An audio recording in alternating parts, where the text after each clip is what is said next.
आप सभी को नमस्कार। आज आपको एक सत्य घटना बताते हैं। ये घटना है 10 सितंबर 2025 की। 10 सितंबर को हम 5 लोग मथुरा के राजकीय संग्रहालय को देखने के लिए गए। उस राजकीय संग्रहालय में हमने जो देखा वो ये है कि राजकीय संग्रहालय अलेक्जेंडर कनिंघम ने जो भी वहां से मथुरा के क्षेत्र से जो भी उत्खनन हुआ और जो वहां की सामग्री निकली, उस सामग्री में सबसे ज़्यादा बुद्ध की प्रतिमाएं हैं। आप हजारों लाखों की संख्या में कह सकते हैं। उस संग्रहालय में जब हम और ये भी आपको बता दें कि महावीर जैन की भी वहाँ मूर्ति आपको मिलेगी, लेकिन सबसे ज़्यादा हम कह सकते हैं कि सबसे ज़्यादा हजारों लाखों की संख्या में बुद्ध की मूर्ति है और किसी की मूर्ति नहीं है। जब हम लोगों ने पूरा म्यूजियम घूम लिया, उसके बाद में हमने सबने विचार किया कि जहाँ जहाँ से ये खुदाई हुई है उन जगहों पर चलकर देखें उस जगह की स्थिति क्या है, कैसी क्या स्थिति है। तो मैं सबसे पहले मैंने मैप पे, गूगल मैप पे लगाया जमालपुर टीला। जमालपुर टीला वहाँ लोकेशन ने ले जाके हमें पहुँचा दिया।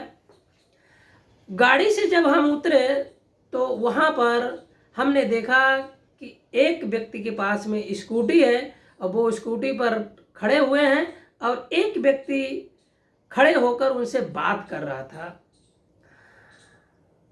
हमने पूछा, सर ये जमालपुर टीला है? बोले कि ये जमालपुर टीला नहीं, ये ध्रुव टीला है। और वाकई में वहां पर छोटा सा एक बोर्ड लगा हुआ था, उसमें लिखा था ध्रुव टीला। हमने कहा, सर ध्रुव टीला तो नहीं, हम तो मैप लगा कर आए हैं। बोले कि ये जमालपुर टीला नहीं है, ये ध्रुव टीला है। तो हमने कि ऐसे अब कैसे बात बने? तो मेरे पास भारतीय संस्कृति मंत्रालय, भारत सरकार, ICCR लाइब्रेरी की एक पुस्तक थी। उस पुस्तक का नाम है उत्तर प्रदेश के प्राचीनतम नगर और वह प्रोफेसर अशोक कुमार की लिखी हुई पुस्तक थी। उस पुस्तक को हमने उनको ये बोला, हमने कि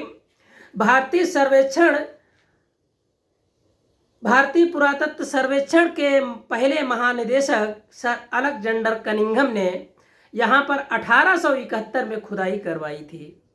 वहाँ से जो मुख्यतः 3 मूर्तियाँ निकली, एक मूर्ति तो राष्ट्रपति भवन दिल्ली में लगाई गई है और एक मूर्ति मथुरा के म्यूजियम आज भी मौजूद है जो साबुत अवस्था में मिली है, और एक मूर्ति वहीं जमालपुर टीले से जो खुदाई में मिली थी सर अलेक्जेंडर कनिंघम को, वो कलकत्ता के म्यूजियम में रखी गई थी।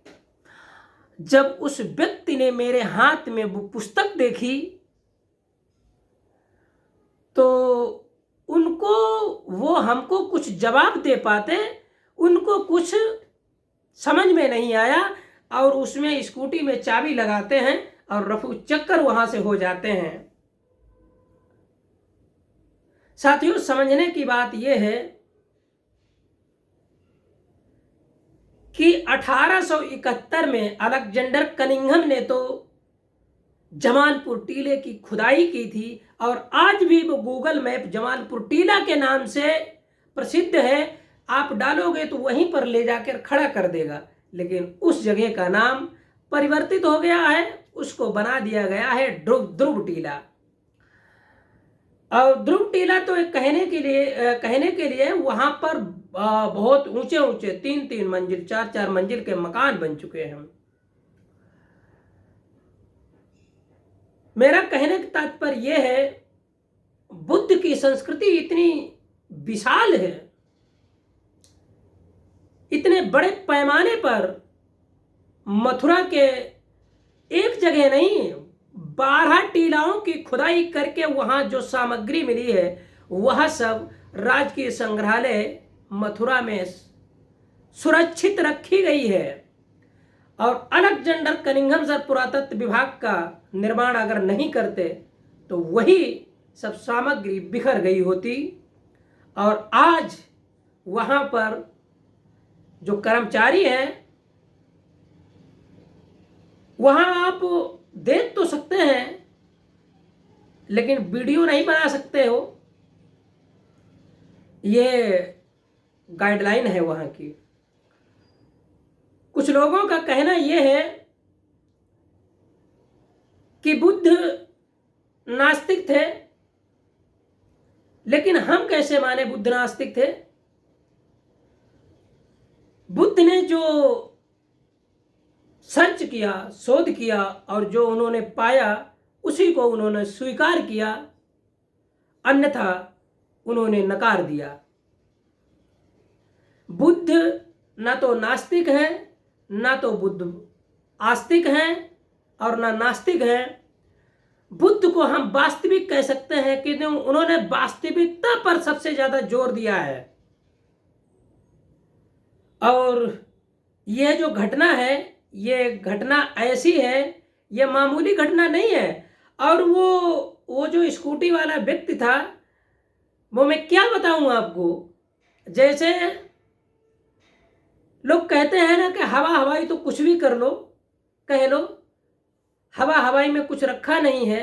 लेकिन सच्चाई जब भी प्रूफ के साथ में आप जहां भी रखोगे तो पाखंडवादी वहां से भाग खड़े हुए होंगे, वो वहां पर टिकेंगे ही नहीं।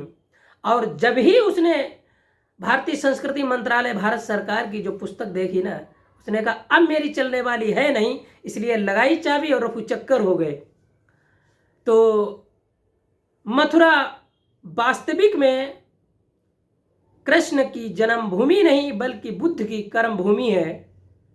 और आप सबको मैं वो पुस्तक अभी आपको दिखाऊंगा। मैं आप पूरे देश के लोगों से, सभी से अपील करता हूं, आप एक बार मथुरा के राजकीय संग्रहालय को अवश्य देखें। आप सबका कल्याण हो, मंगल हो।